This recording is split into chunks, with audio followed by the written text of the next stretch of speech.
think it's on, right? Hi. Thank you all for being here. What a wonderful day. A session on going beyond performance at work. I love it. So I don't think we even need to talk about whether or not it is important to move beyond our current definition of what success looks like. Yeah. I'm not going to make a plea for that, but I do want to give perhaps a couple of tips and tricks that might help you achieve that. So what we see is that yes, in the short term, you can be very successful by just focusing on work.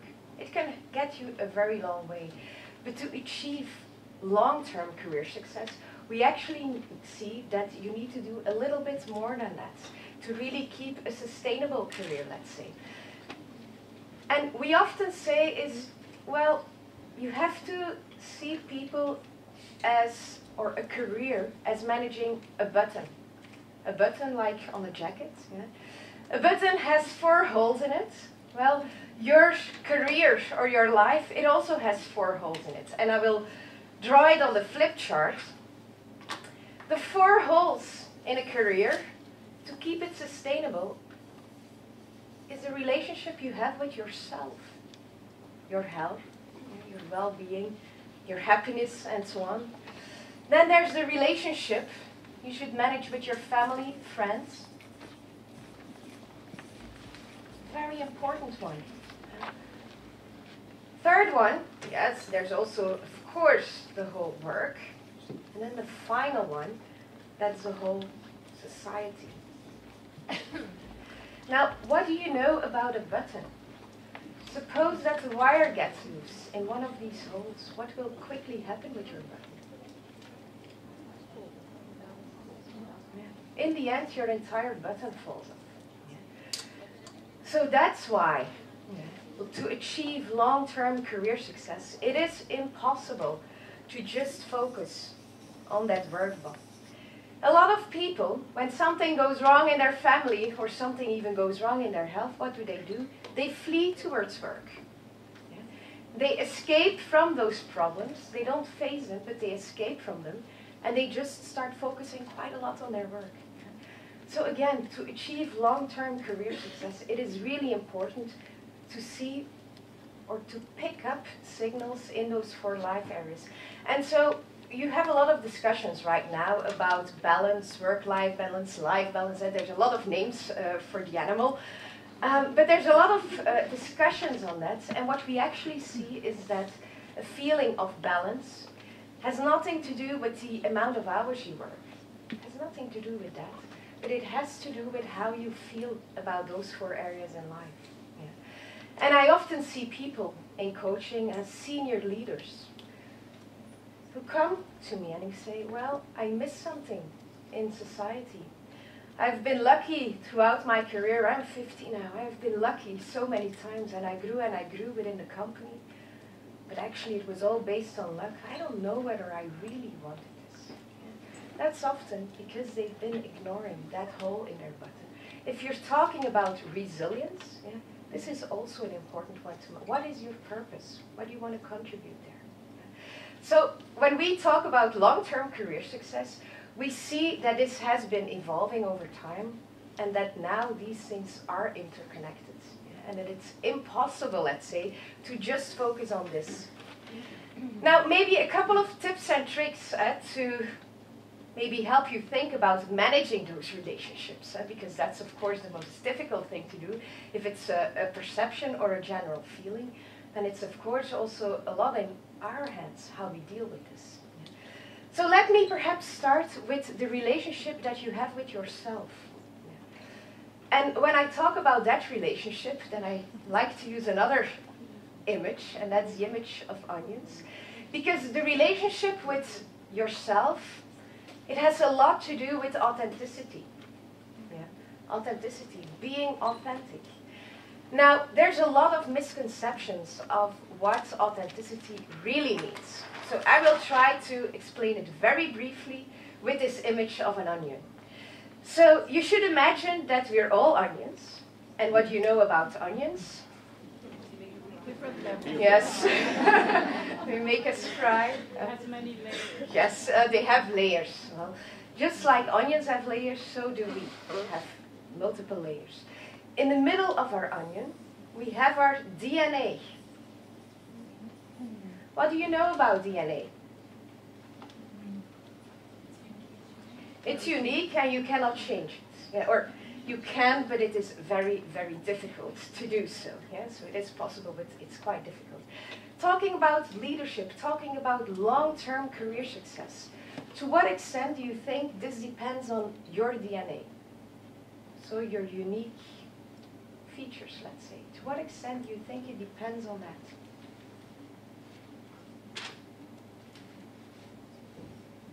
Making choices that are aligned with that. Yeah, making choices aligned with that. Yeah. But if you would have to put a percentage on it, like being successful in the long run, to what extent can that be predicted by your DNA? 20? Yeah. It's maximum 10%. Yeah. I'm not in an exact science, so I often talk about maximums and things like that. Yeah, it's around 10%. We actually know that two features in your DNA are kind of predictive. One is being tall. If you're a bit taller, you have a little competitive advantage. Maximum 10%. If you are, and I'm still very sorry about that, but if you are a man, you have a small competitive advantage. It's maximum 10%, but it's there. Well, we see that some things are just a bit easier when you're a man. But it's maximum 10%, fortunately. Yeah? And I think a lot we should do to create awareness around this in organizations. Yeah? But only 10%. Second layer that people have is your personality. What do you know about personality? DNA cannot change, unique. What about personality? You build it, yeah, you build it over time. Does it stop at one point? No. Oh, this is a misconception. So what do we know about personality? For 80%, it is almost fixed by the time you're 5, 6 years old. What does it depend upon? Yeah. A little bit your DNA. Yeah. Also a little bit your first childhood experiences. But now comes the million-dollar question, of course. To what extent will long-term career success be dependent on your personality?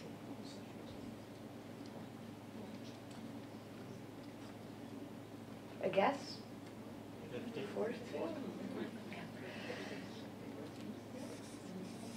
Also, around 10%. Many people think to be successful you need to be an extrovert. To be successful you need to be a big picture thinker. Well, this is not true. Personality has very little relationship with long-term career success. There is one feature that matters. You know which one? Persistence. Yeah, it comes close. Yeah, resilience. We call it, it's a strange animal, we call it locus of control. Imagine something goes wrong in your life. Something goes wrong. Who do you blame?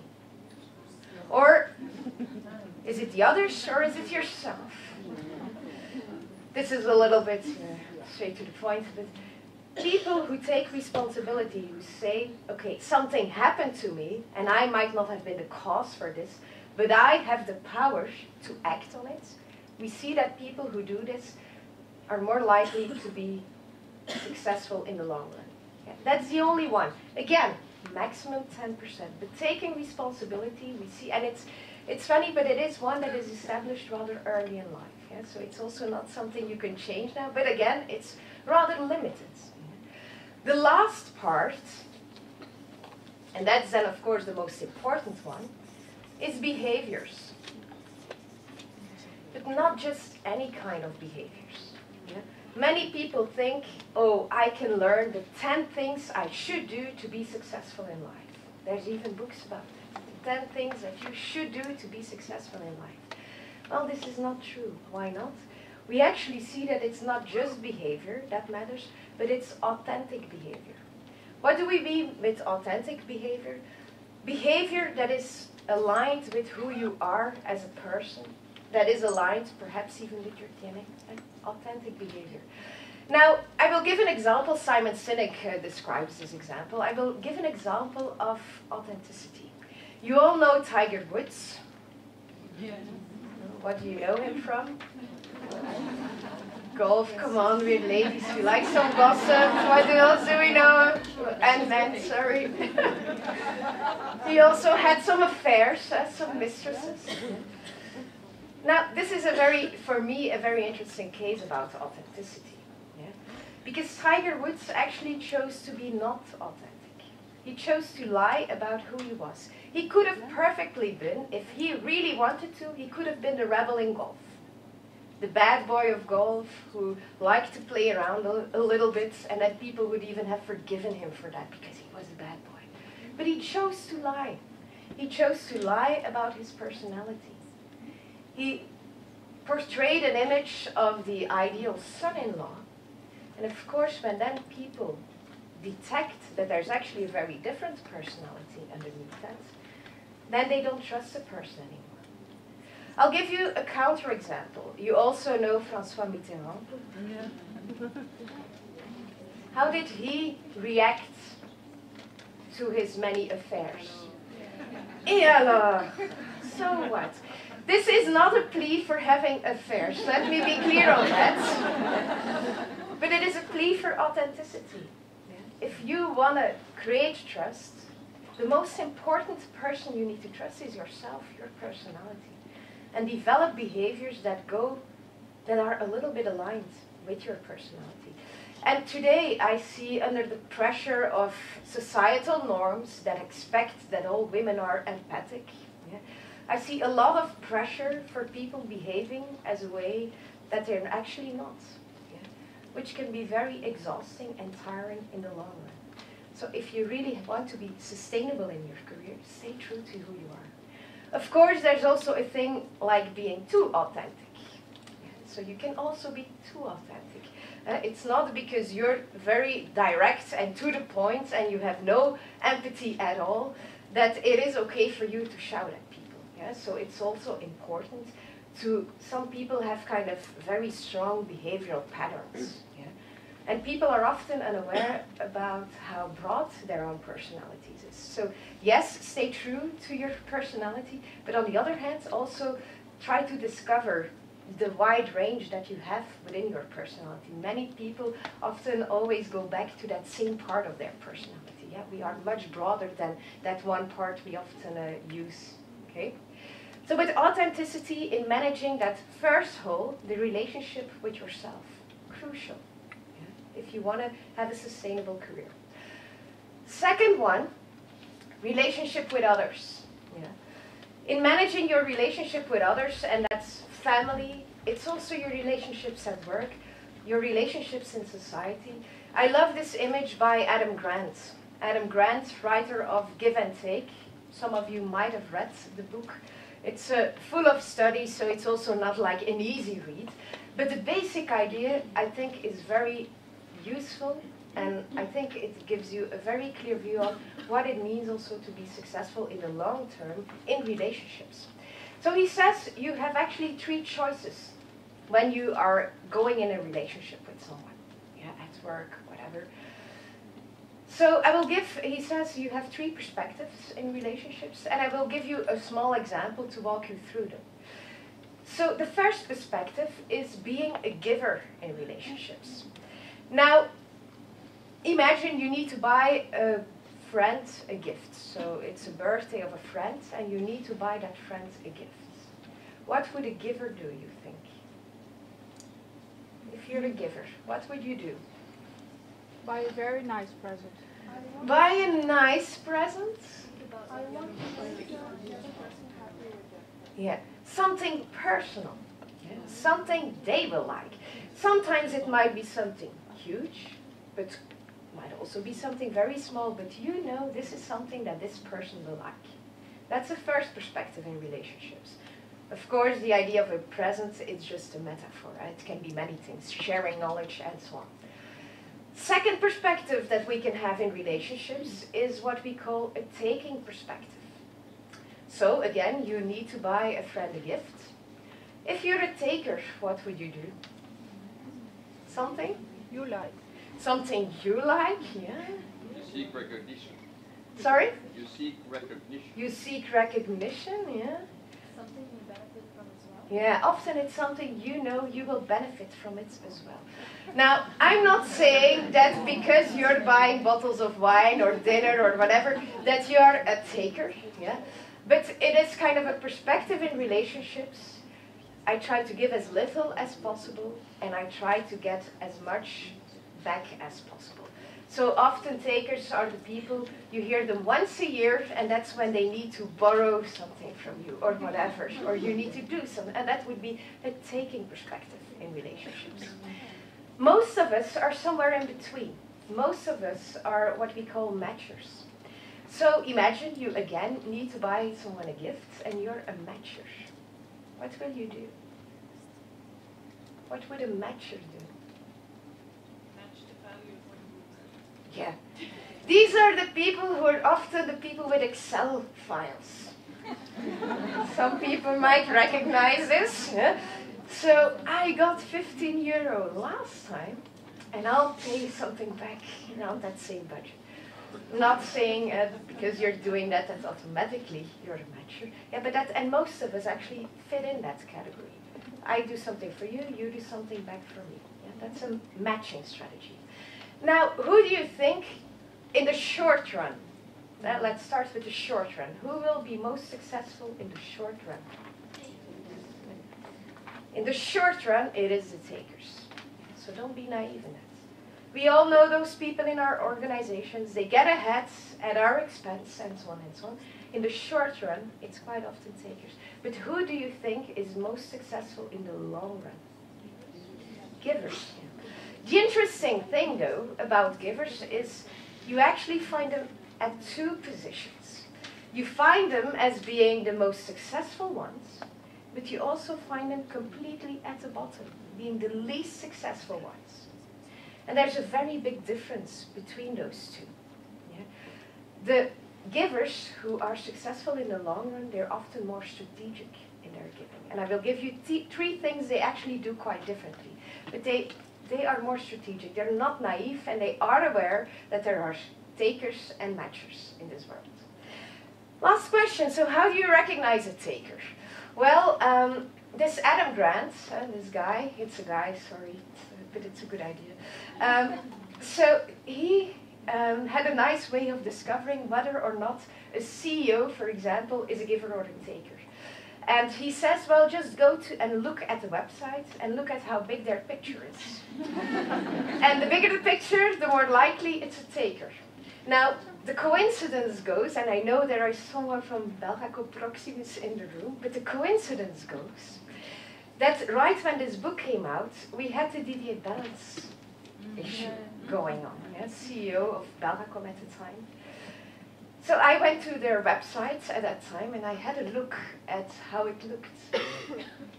And this is what you found. Very nicely, picture of the CEO. But literally in the shadow, I think what is left of that is much more interesting. Literally in the shadow, the rest of the executive committee. Even, I found this very striking, but even when you clicked the other names, I thought, okay, it will jump, cool. It didn't. It always stayed that way. Yeah. It's not an exact, but I think it's a nice example. If we go to that website today, this is what you see. Yeah, I think that deserves an applause. I think that deserves an applause. Yes, you still see a hierarchy. Yes, you still see visibility, of course. Yeah, but it's not putting others in the shadow. Yeah? That is giving. Yeah, giving others visibility, letting others thrive, Yeah? When managing your relationships, that is equally important as managing yourself. Now, so what do these strategic givers, the ones who are most successful in life, what do they do differently? They do 3 things differently. They pay it forward. So many of us, we say, oh, I did something for you. I don't know what your name is. Or your name, what is your name? Sorry. Marie-Cécile. Many people would do a pay it back format. Marie-Cécile, I did something for you. You owe me now. Next time, I'll give you a call. That is what many people do. These strategic givers, they use a pay it forward system. They say, Marie-Cécile, I did something for you. You don't need to do anything back. And you might insist, you say, yeah, Kateleen, but it was so great what you did. No, really. But if you liked it, maybe you could help someone else, doing the same thing for someone else. That's a pay it forward strategy. And this is a very important one also in networking. Because if you use pay it back, my influence remains limited to Marie-Cécile.